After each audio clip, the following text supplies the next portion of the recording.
Hello, this is Scott Winnail with a webcast for Tomorrow's World.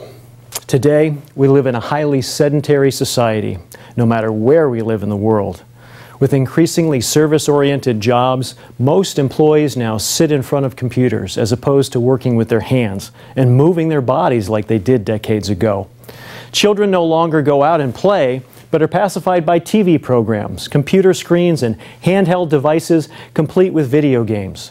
Fewer people today even go to the store to shop, and rather punch a few buttons on their phone or device and have the items delivered to their doorsteps. At the same time as our physical activity levels have been plummeting, the portion sizes of our meals have been increasing, and the quality of the food we eat has been decreasing. What we used to call a disease mainly of developed nations, obesity, is now an equal opportunity condition experienced by the rich and the poor alike. What is going on? According to a May 2016 statement by the International NCD Alliance, physical inactivity is now the fourth leading cause of death worldwide. The World Health Organization has labeled physical inactivity a public health emergency. Even eminent theoretical physicist and cosmologist Stephen Hawking has weighed in on the physical inactivity issue, stating in a recent comment, "It's not rocket science. We eat too much and we move too little." As you probably already know, the benefits of regular physical activity or exercise are many.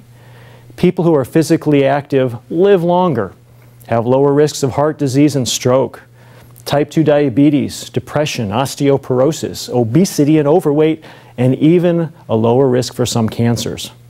Exercise improves immune function. It improves memory.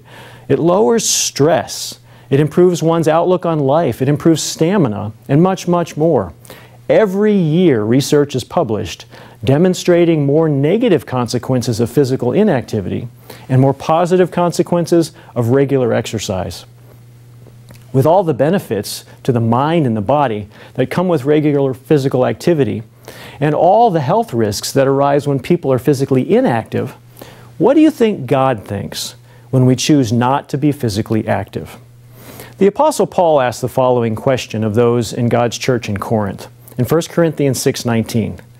"Or do you not know that your body is the temple of the Holy Spirit who is in you, whom you have from God, and you're not your own?"